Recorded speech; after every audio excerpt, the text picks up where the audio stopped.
Em São José dos Campos, São Paulo, um caso envolvendo uma criança de 10 anos autista chocou o país. O que parecia ser apenas mais uma tarde comum acabou em tragédia. A criança foi encontrada sem vida num córrego. A mãe disse aos policiais que ele saiu de casa sozinho em poucos minutos, enquanto ela estava no banheiro. O menino abriu o portão sozinho. Assim que a mãe percebeu o sumiço, saiu de casa para procurar ajuda. No sul do Brasil, uma menina autista de 11 anos caiu de um cânion durante um passeio em família. A menina estava com os pais no alto do mirante. Quando eles se deslocavam para sentar em um banco, ela teria saído correndo. O pai tentou alcançá-la, mas ela caiu antes. No ponto, não havia nenhuma cerca de proteção. 2 tragédias, 2 vidas interrompidas, 2 famílias destruídas.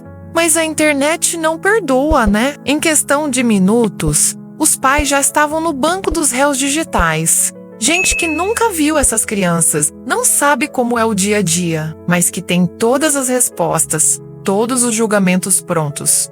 Como se o sofrimento alheio fosse um entretenimento rápido entre uma história e outro. Culpa dos pais, negligência. Se fosse meu filho, isso nunca aconteceria. Todo mundo sabe tudo. Todo mundo vira especialista. Todo mundo. Menos quem realmente vive a realidade. O menino de São José dos Campos era autista. Tinha crises, fugas, momentos em que o cérebro parece desligar do mundo real e entrar num universo paralelo. Ele saiu de casa, sem que ninguém visse. Sem que ninguém conseguisse impedir. Foi encontrado sem vida horas depois. Agora me diz, você sabe o que é autismo? Não a definição do Google, mas o peso real de conviver com uma criança que sente, reage e interpreta o mundo de forma completamente diferente. Sabe o que é dormir com o olho aberto, porque seu filho pode acordar no meio da noite e sair andando? Sabe o que é viver trancando portas, janelas, portões, porque uma simples distração pode ser fatal? Tomar banho com a porta aberta, almoçar correndo, nunca relaxar? Autismo não é só dificuldade de fala. Não é só ele é inteligente. Só pensa diferente. É muito mais complexo. É lidar com comportamentos repetitivos, crises de raiva, hiperfoco, fuga, falta de noção de perigo. E aí você vê um comentário no post da notícia dizendo: mas por que ele estava sozinho? Ou por que não trancou o portão? Isso é abandono! Não, meu amigo. Isso é a realidade brutal de milhares de mães e pais que vivem num campo minado emocional, que andam sobre ovos todos os dias, torcendo para que nada fuja do controle. E, quando foge, não tem volta. A criança que caiu do cânion no Rio Grande do Sul tinha 11 anos. Era esperta, ativa, cheia de vida.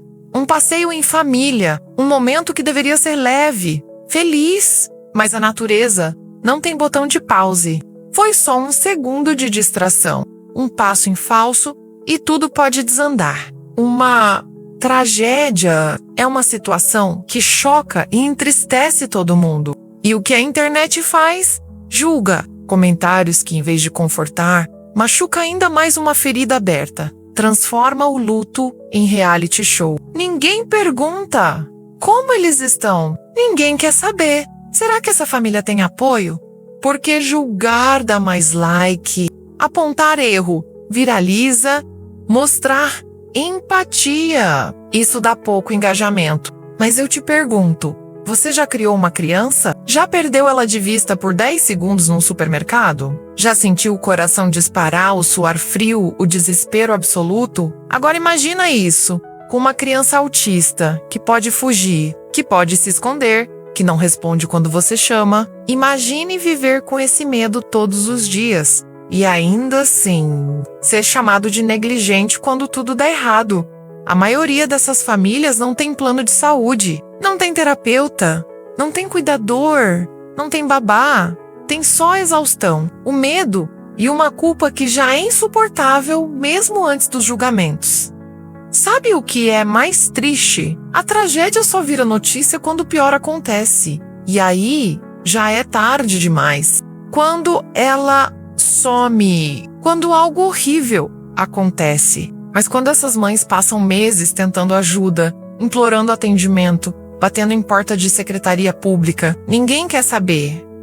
quando ela está no mercado e o filho tem uma crise sensorial porque não suporta barulho, luz ou toque.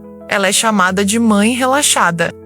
Não sabe criar o filho direito, ele é cheio de querer, se fosse comigo dava umas palmadas e blá blá blá. Quando uma criança não fala e evita olhar nos olhos e a família se afasta, pode parecer que estão isolando o filho. A sociedade exige perfeição de quem mal consegue respirar e não oferece nada em troca. Agora a internet tá cheia de justiceiros do teclado. Gente que nunca ficou uma noite em claro, segurando um filho em crise. Gente que nunca viu uma criança se jogar no chão chorando e se bater até se machucar.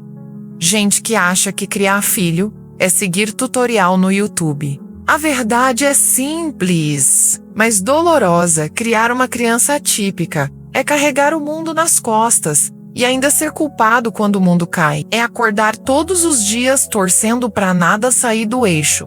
É viver com medo de abrir a porta, de sair de casa, de errar. Um pequeno erro pode custar muito.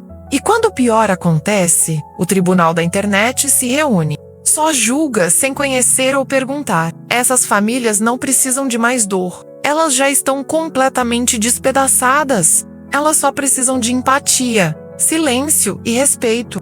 Mas isso não vai bombar, né? Talvez você ache que tá só comentando, mas o seu comentário pode ser a pá final na cova emocional de uma mãe ou pai em luto. Pode ser a frase que ela vai ler antes de desabar de vez. Então, da próxima vez que você vir uma tragédia assim, pensa 2 vezes antes de falar qualquer coisa. Se você não entende o que é criar uma criança especial, se você nunca sentiu esse medo, se você nunca carregou essa cruz, então cala a boca, porque quem julga sem conhecer é cúmplice da dor. E essa dor já matou gente demais. Se esse vídeo te fez pensar, se alguma parte tocou o teu coração, compartilhe.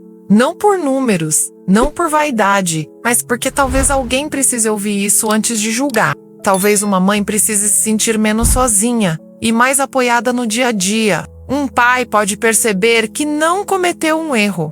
Deixa um comentário, conta a tua vivência, ou só escreve. Eu entendo, porque no meio de tanto dedo apontado, às vezes, tudo o que uma família precisa é saber que alguém ainda sabe sentir.